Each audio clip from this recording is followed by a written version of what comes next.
4편 시작하도록 하겠습니다. 힘들죠.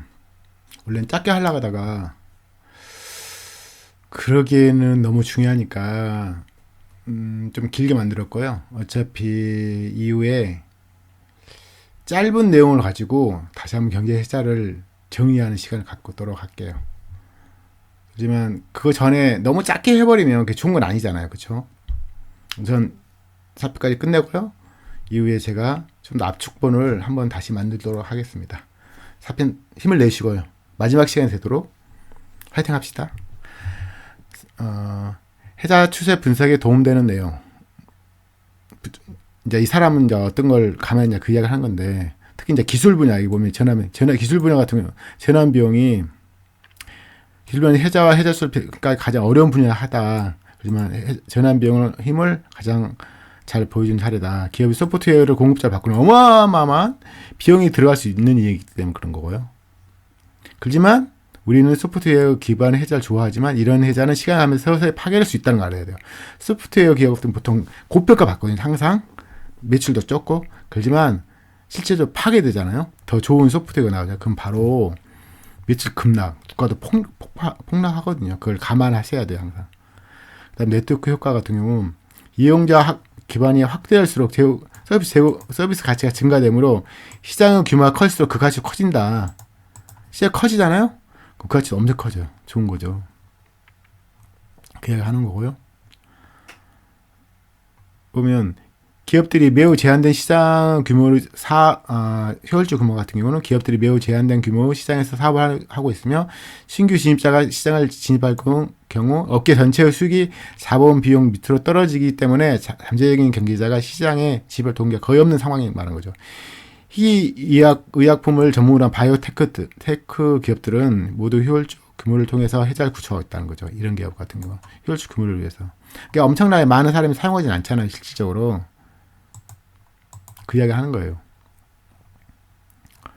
그 다음에 이제 해자가 어떤 경우가 있는 것은 그 5가지 온천을 보시면 되고, 근데 그 온천을 정했으면 그 어떤 종목에 어떤 해자가 있어요. 근데 그 해자도 추세가 있을 거 아니에요. 부정적이냐, 긍정이냐. 그 이야기를 하는 거거든요. 그럴 때 이제 체크를 할 때 어떤 걸 감안하냐, 체크리스트 그만한 거고요. 1단계는 우선 해자 기업의 해자 원천을 파악해야겠죠. 어떤 해자인가를. 그 다음에 2가지인데, 일반적인 양적인 추세에 관련된 질문이 있을 거예요. 그래서 시장 점유율 상승 중인가 하락 중인가, 평균 영률이 어떤 건가, 투자 점유 수익률이 어떤 건가. 이거 수치잖아요. 그렇죠? 수치니까 금방 알 수 있겠죠. 그 전체 산업 이익에서 해당 업종이 차지하는 비중이 증가하고 있는 감소하고 있는 거. 그렇죠? 최근에 이제 반도체가 되게 화랑이잖아요. 근데 이제 단점은 반도체 같은 경우는 장기적으로 수익성이 지속적으로 엄청 않을 확률이 높아요. 그래서 이제 원래는 애플이 제품 만드는데 출하한 게 아니라 지금 그 소프트웨어 쪽으로 많이 하잖아요. 물건 파는 게 또 중요하지만, 그래서 이제 삼성전자 힘든 게 물건 파는 거, 거기에 너무 집중하다 보니까 힘든 거고, 일단 해당 제품의 가격 추세, 지금 이런 거 다 양적인 거잖아요. 양적인 추세. 그래서 가격 추세는 어떤 건가. 우리나라, 삼성전자 좀 문제가 있는 게, 인도에서는 좀 싸게, 엄청 저가를 팔거든요. 그래서 문제가 생기는 거예요. 영업률도 낮아지고. 근데 이제 애플 같은 경우 고가를 주로 하고 제품은 싼 걸 잘 안 만들거든요. 그래서 우리나라 이제 삼성전자 문제 있는 게 지금 이런 걸 보면 나오는 거예요.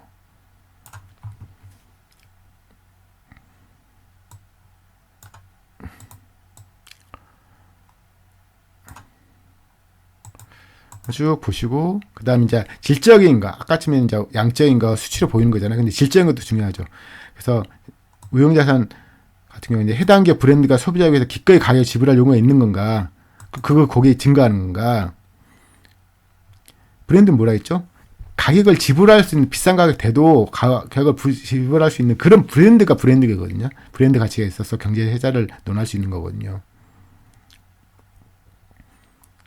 이거 하나 보면 쭉 납득이 다 되는 부분이에요. 다.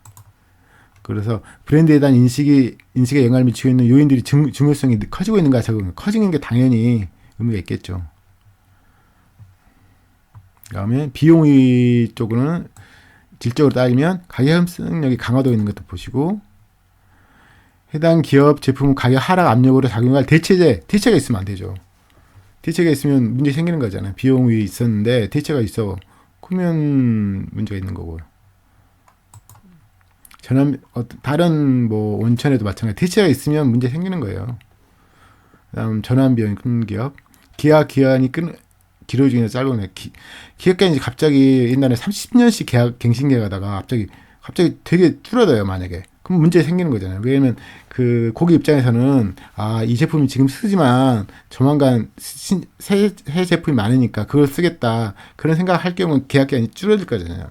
그쵸? 그래서 이제 문제 생긴다는 게 판단 낼 수 있는 자료가 된다는 거고요. 네트워크 효과 이게 되게 중요하죠. 제일 중요하겠죠, 제가.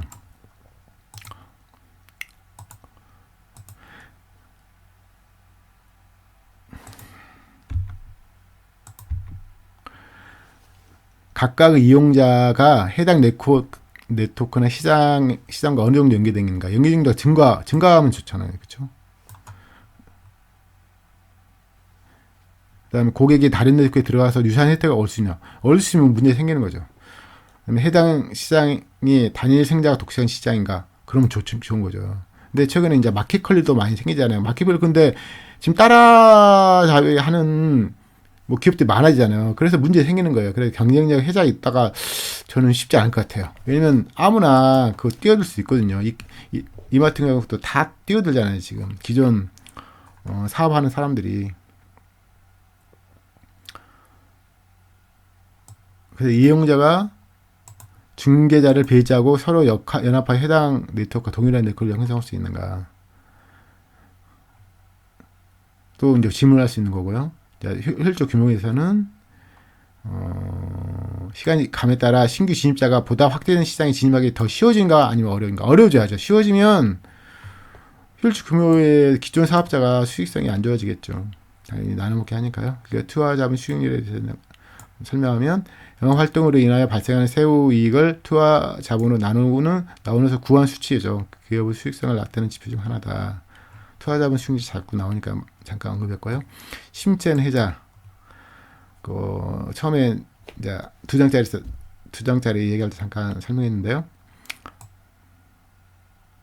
자신이 투자한 기업들의 경쟁력을 계속해서 감시하거나 해자가 침체된 직원을 찾아내는 게 중요하죠, 당연히. 다음 공격단 침략은 두 가지 측면이 있는데 하나는 이제 기술을 판매하는 회사가 치열한 첨단 기술 경쟁에서 뒤처질 위험이 있다. 그래서 소프트웨어나 반도체 네트워크 이런 장면은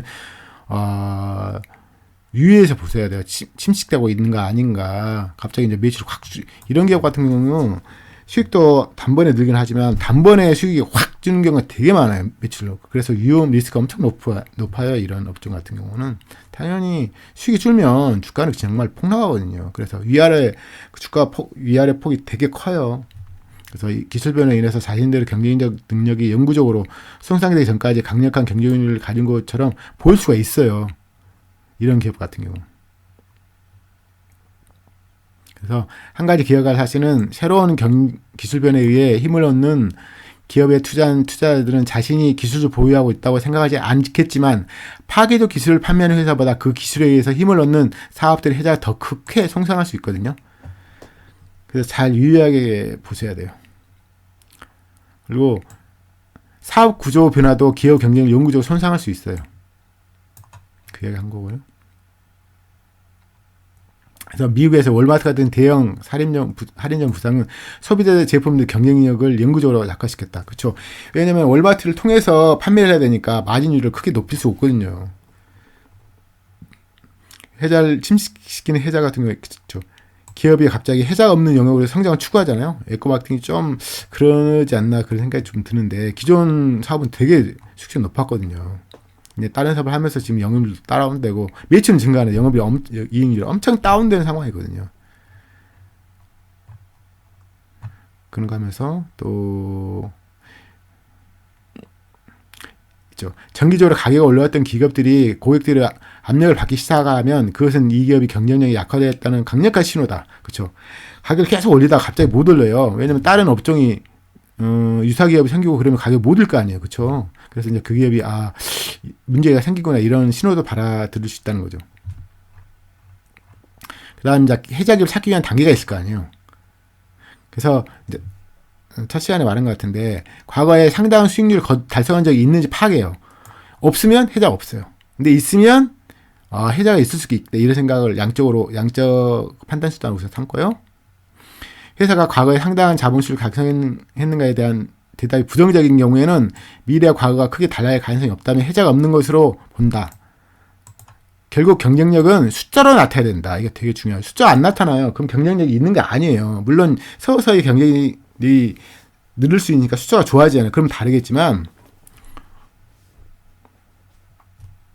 과거에 낮은 자본 수익률을 달성한 기업이 앞으로 더 나은 성과를 달성할 가능성은 있지만 그와 같이 낙관적인 전망을 하려면 기본적인 사업의 경쟁이 크고 긍정의 변화가 있어야 되거든요.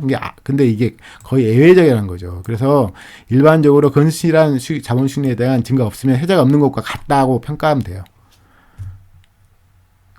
처음에 이제 ROE가 높잖아요. 투자 자본 수익률이 높잖아요. 그 다음에 경쟁력을 찾아야죠. 왜냐면 일시적으로 높을 수 있잖아요. 그래서 이 회사 경쟁이 뭔가 그 경쟁을 찾는 결국 자본 수익률이 우수한 기업도 이와 같이 수익이 미래를 계속 이어질 건가에 대한 구체적인 이유가 없다면 해자가 없을 가능성이 있다는 거죠. 그래서 원천 5가지를 찾아가지고 거기 하나다 포함 안 돼. 그러면 없을 수도 있다는 거죠. 그 이야기 하는 거거든요. 3단계는 찾았어요, 해자를. 근데 그게 얼마나 오래 지수가 다 별대 문제잖아요. 그래서 그걸 파악하란다는 거. 그 다음 3단계는. 그래서 근데 이제 어떤 해자가 매우 넓어서 앞으로 오랫동안 높은 자본 수익률을 자신 있게 예측할 수도 있겠지만 이건 주관적인 판단이죠. 그래서 따라서 너무 세밀하게 분석한 거 권장 아니야. 이건 틀릴 확률이 되게 높거든요. 대신 이런 틀이 아예 없는 사람과 있는 사람은 종목을 사기 전에 분석할 때 완전 다른 게임을 하는 거예요. 그래서 다만 우리라는 게 모닝스타를 말하는 건데 기업들을 단지 넓은 해자, 좁은 해자 없음으로 크게 구분하는 게 주력한다는 거에서 너무 세밀하게 하면 오히려 분석할 때 헷갈리잖아요. 오히려 판단하기 쉽지 않거든요. 그렇지만 정보를 엄청나게 많이 넣으면 대략적으로 판단할 수 있는 근거가 있어요. 근데 그 근거 틀이 해자 없음, 좁은 해자, 넓은 해자로 구분할 수 있는 사람은 훨씬 기업 분석할 때, 그러니까 자기가 살 종목에 의해서 분석할 때 좀 유리한 입장이 있다는 거고, 해자 판단 과정. 1단계는 그 회사가 과거에 상당한 자본주를 달성가 있는가? 예스하면 2단계로 그 회사가 아래 언급한 여기 5가지 중에 경쟁력을 하나에서 갖고 있는가 봐야 되죠. 근데 만약에 없다? 그러면 미래에도 달라질 가능성이 없다. 그러면 해자 없는 거고요. 근데 2단계에서 경쟁력이 있고 이게 5개 하나 있고 또 그러면 이제 해자는 있지만 3단계로 경쟁력이 얼마나 강력한가 보고 오랫동안 달성할 수 있는가. 오랫동안 달성할 수 있으면 넓은 해자고. 근데 작다. 그럼 좁은 해자 되는 거죠. 그래서 해자 없을 수도 있고 좁은 해자, 넓은 해자로 있을 수 있다. 이렇게 판단한다는 거죠. 지금 이게 끝났는데요. 어차피 제가 이건 스마트폰용으로 한 건데 어차피 프린트를 뽑으셔가지고 그걸 나중에 정보를 분석할 때 보시면 좋죠.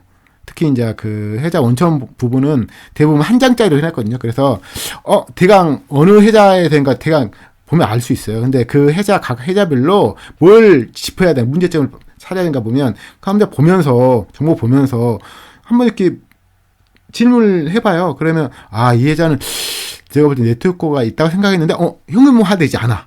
계속. 그러면 네트워크 효과가 제대로 아직 발휘하지 않는다 이렇게 판단될 수 있는 거고 그러거든요. 그런 거고 제가 네트워크 효과 이걸 좀 중시여겨서 이거 따로 프린트 뽑았거든요. 이 이야기를 좀 할게요.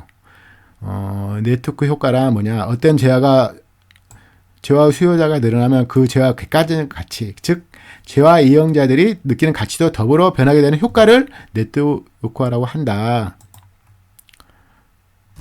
그 각 경제 주체는 만족도, 생산량, 이익 등 스스로 목표를 극대화하고자 한다. 그런데 그러한 행위는 의도하지 않아도 종종 다른 경제 주체에게 영향을 미치게 되잖아요. 그래서 이 네트워크 효과라는 것은 글자 그대로 네트워크라는 특성 속성에서 인터넷을 통해서 특성 속성에서 유발되는 효과가 네트워크 효과거든요. 그래서 네트워크 효과는 반드시 유용의 물리적 네트워크만 아니라 사람들 간에 활발하게 할 수 있는 그런 것도 네트워크 효과라고 할 수 있거든요. 모임을 하든지 어떤 무슨 동창, 네트워크 효과가 발휘하는 그런 영역일 수도 있거든요. 근데 실질적으로 이제 보통 플랫폼을 통해서 네트워크 효과가 발휘하긴 하죠. 이제 부정적 효과도 있고 긍정적 효과도 있는데 네트워크 효과가 긍정적 효과는 새로운 가입자가 추가될수록 가입자 모두가 느끼는 휴대전화 서비스 가치는 올라가죠. 통신을 가는 범위도 확대되기 때문에 이제 이런 게 뭐 최근에 등장한 밴드, 뭐 페이스북, 트위터 이런 거로 볼 수 있고요. 근데 부정적 효과가 있는 게 휴대전화 또는 SMS 가입자가 늘어나는 따라 부정적 네트워크 효과도 발생하는 이게 혼자 맞아요. 너무나. 그래서 옛날에는 조금 단순하게 했었는데 쉽게 했는데 지금 이제 너무 복잡하고 막 그러니까 그 이야기를 하는 거고요. 네트워크 효과 문제점은 자물쇠 효과 이게 이제 이 글을 쓴 사람 문제점을 봤지만 기업 네트워크 효과를 발휘하는 기업에서는 되게 이제 장점이죠. 자물쇠 효과를 하거든요. 낙인 효과가 있거든요. 낙인 효과. 그래서 여기 보면 일단 특정한 소프트웨어 프로그램을 이용하기 시작하면 다른 소프트웨어 프로그램의 수요를 옮기기가 극히 어렵다. 낙인 효과라고 하거든요. 이건 보통. 그래서 성능이 우수한 새로운 컴퓨터나 OS나 문서작성 프로그램이 출시되어도 기존 프로그램의 야성을 쉽게 허물지 못한 이유가 낙인 효과가 있어서인 거거든요.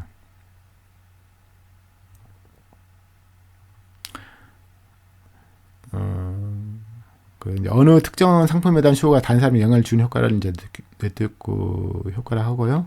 쭉 읽어보시고 네트워크 효과는 어떤 상품에 대한 수요가 형성되면 이것이 다른 사람들의 상품 선택에 큰 영향을 미치는 현상으로 제품이나 서비스 자체의 품질보다는 얼마나 많은 사람이 사용하느냐 그게 더 중요하죠. 그래서 질이 좀 떨어지더라도 많은 사람이 사용하는 데 있는 게 자기가 안정감을 더 느낄 수 있잖아요. 그래서 이는 누군가 특정 상품에 대한 수요가 주위 사람들에게 영향을 미치기 때문에 이러하여 그 상품이 선택하는 사람이 증가하는 효과. 그렇죠. 어느 데 가입해 있었는데 제가 이제 원래 저도 카톡을 안 하다가 안 할 수가 없는 거죠. 이제 서로 소통을 하기 위해서 그런 거죠. 그러니까 점점 더 늘어나는 가치가 더 증가하죠. 이용하는 사람이 많아질수록 그 이야기하는 거고요. 네트워크 효과는 특정한 네트워크 이제 플랫폼이라는데 사용자가 증가했을 때 다른 사용자들이 해당 네트워크를 통해 얻는 가치가 더 높아져요.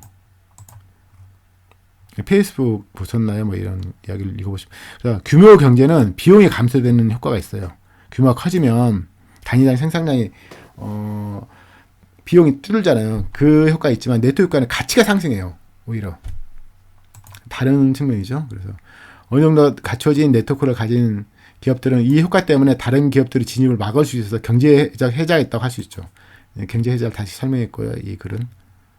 그래서 기업들은 네트워크 효과를 이용해서 이용자가 계속 해당 플랫폼에 머물고 다른 사용자들도 유입될 수 있게 하는 낙인 전략을 사용해 독점적 지위를 유지하려고 합니다. 그 이야기한 거. 아마존도 그렇고요.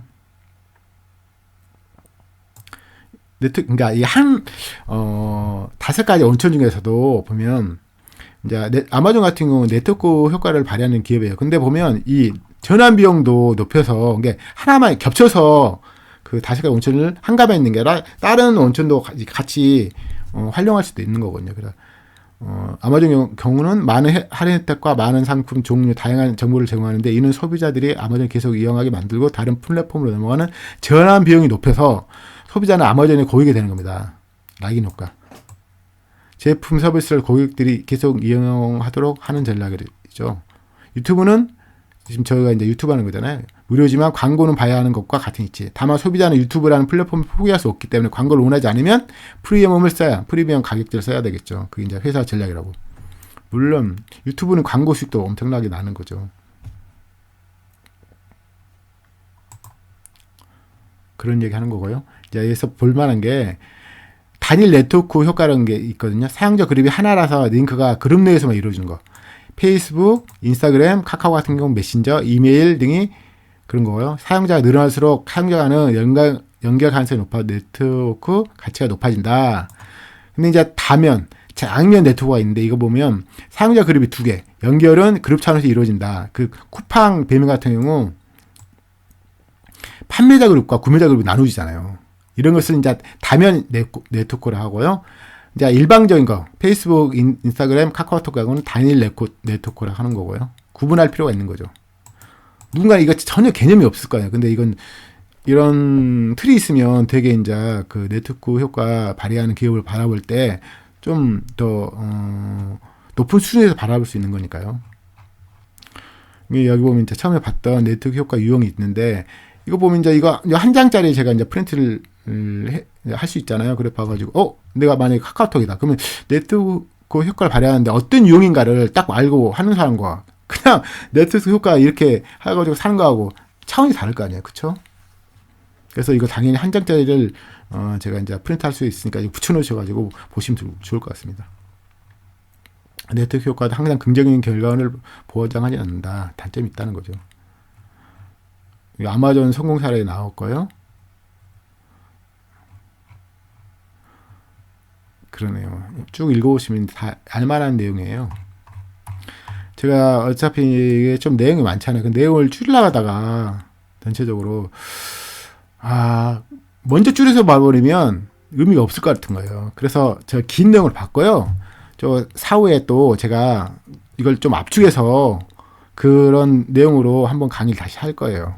하지만 이거 이제 장수는 많지만 실질적으로 이제 대부분 어차피 기본적인 내용을 알면 나중에 필요한 것은 경제 회자 원천에 관한 뭐 각 원천별로 한 장이나 뭐 한 장 반 정도 이렇게 해놓은 그걸 딱 보셔가지고 그게 중요한 거죠. 그래서 어떤 걸 살렸는데 대강 어떤 원천인가를 지금 몇 번, 한 두세 번 읽으면 금방 기억나잖아요. 그러면 그 원천 중에서 자세한 내용을 어떤 잘 살려는 기업이 비교해서 이 기업이 어떤 효과가 있는데 거기서 뭘 의심해야 되는가 그거 보면 나오잖아요. 각 원천별로. 그러면 그걸 한번 보시고 어차피 매매는 뭐 바로 일 저지르는 건 아니잖아요. 그래서 생각의 시간 앙드레 코스톨라니도 그런 거잖아요. 돈도 필요하지만 생각의 시간을 그때 그 생각의 시간을 갖기 위해서 이 틀을 갖는 거예요. 그래서 훨씬 유리한 작업을 하는 거거든요. 그런 거니까요. 어차피 보시면 어차피 모든 내용을 다 알려 하지 마시고 읽어보시고 밑줄 친 거 뭐 처음에는 한 번씩 쭉 읽어봐야겠죠. 이제 두 번째는 뭐 밑줄 친 거 위주로 보고 뭐 세 번째 보면 뭐 빨간색 거 위주로 보고 뭐 그런 거죠. 아무튼 수고하셨을 거예요. 너무 오랜 시간 동안 힘드셨을 것 같아요. 아무튼 뭐 다음 시간은 종목을 좀 볼 것 같아요. 종목을 볼 것 같은데 어떤 식으로 종목을 볼까 좀 고민할게요. 아무튼 너무 오랜 시간 동안 수고하셨어요. 아무튼 결국 해냈습니다. 아무튼 수고하셨고요. 또 다른 영상으로 찾아뵙도록 하겠습니다. 수고하셨습니다.